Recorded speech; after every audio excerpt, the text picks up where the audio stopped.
Moscow humiliated in Syria as it suffers record losses in Ukraine. This is week 146 of Russia's full-scale invasion. I'm Anna Belokur, reporting to you from Kyiv, and I'll be taking you through the top stories of the week. Before we begin, a quick note. The Kyiv Independent is on Blue Sky, where we post regular updates about what's happening on the ground in Ukraine and beyond. Our following there has been growing rapidly in the last month amid another exodus wave from X. You can find a link to our Blue Sky in the description below. Please check it out. It's been 2 weeks since Syrian rebels launched a countrywide offensive that ousted Russian-backed dictator Bashar al-Assad, who fled the capital of Damascus shortly after. Assad ruled for 24 years, and his swift exit marks the end of his family's 53-year dynasty in Syria. Assad re-emerged in Moscow later this week, where he has been granted asylum by his longtime allies in the Kremlin. The fall of Assad's regime in Syria marks a serious blow to Russia. The Kremlin had propped up the Assad regime by intervening militarily on its behalf in the Syrian civil war. In exchange for its support, Syria had granted Russia 2 permanent military bases for staging operations, including Russia's only naval port in the Mediterranean Sea. Since 2015, a reported 543 Russian troops, including members of the notorious Wagner paramilitary group, have been killed in Syria. However, Russia's simultaneous invasion of Ukraine has stretched resources thin, allowing Assad's Russian-backed grip on power to weaken. Russia withdrew all of its vessels from the Tartus port as of December 11th. However, even with Assad gone, Russia is now reportedly negotiating with the new leadership to maintain its military bases there. It's important to note that Russia is attempting to prolong its presence in a country where they knowingly bombed hospitals, and the civilian population holds them in about the same regard that Ukrainians do. There's no way to predict exactly how much of a foothold Russia will be able to maintain there over time.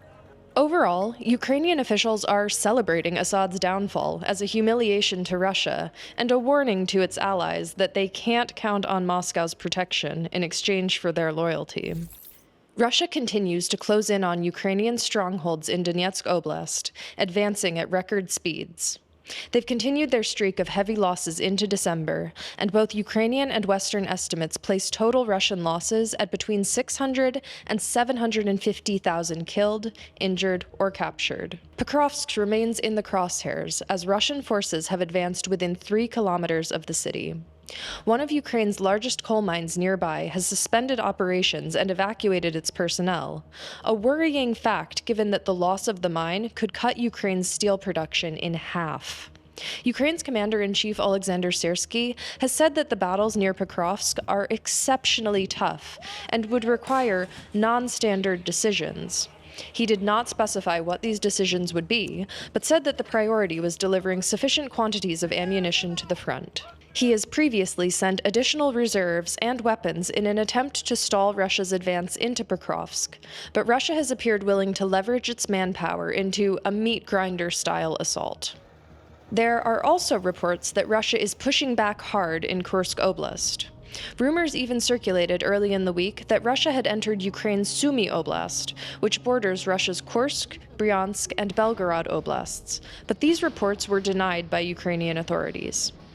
This report came from Deep State, an independent mapping project with close ties to the Defense Ministry that's widely trusted as one of the most reliable sources of accurate changes to the front line, and it's still not known exactly what happened there. Also this week, Russia launched one of its largest aerial strikes against Ukraine early on Friday. Moscow used 94 missiles and almost 200 kamikaze drones in the attack. Cruise missiles and drones struck critical infrastructure in multiple regions. Ivano-Frankivsk, in the far west of the country near the Romanian border, saw what the regional governor called the most massive attack of the full-scale war. The Polish Air Force scrambled fighter jets as a precaution when Russian missiles and drones entered western Ukraine, as is now their standard protocol when the strikes come close to the border. As winter temperatures continue to drop in Ukraine, Russia's forces, in keeping with their brutal tactics, continue to target the country's energy infrastructure, leaving ordinary Ukrainians without electricity and heat. The Kyiv Independent is funded by our readers, and it's only with your help that we're able to bring you independent news from Ukraine. If you'd like to join our growing community and support our work in exchange for exclusive content, cool perks, and access to community activities and events, please visit the link in the description below. I'd also like to say thank you to the people who have donated directly in the comments below. Your support is also hugely appreciated. Recent weeks have seen an uptick in conversation around a depressing question: whether or not Ukraine should lower its age of eligibility for mobilization. Currently, only men aged 25 to 60 can be mobilized, and Ukraine has vehemently stated that they do not want to reduce this minimum age. However, as time goes by and mobilization numbers lag behind what's needed, there's been growing pressure from allies, including the United States, to pull from Ukraine's youngest adult male demographic.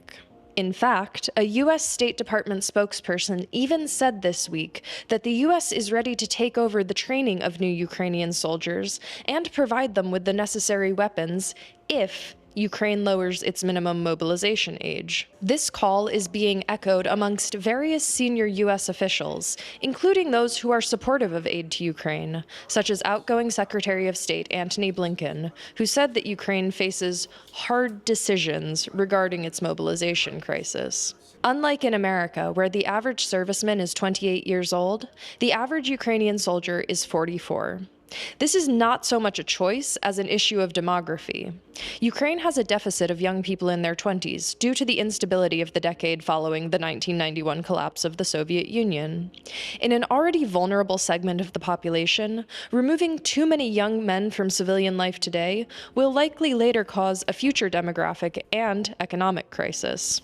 President Volodymyr Zelensky took to social media on Monday to say that Ukraine must not compensate for the lack of equipment and training with the youth of its soldiers. He went on to say that Ukraine should focus on equipping and training existing brigades and calling for allies to work together to end the war.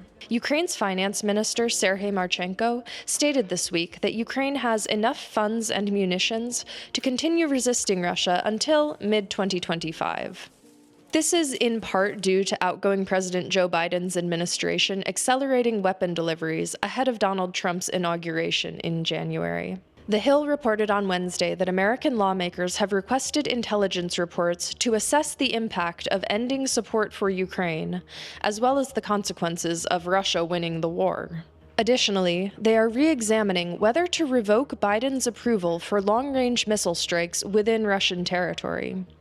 It should be noted that according to an independent Russian outlet, Russia's use of guided aerial bombs has dropped by 50% since the West lifted restrictions on long-range strikes within Russia, a clear demonstration that Ukraine's best defense against Russia is a good offense.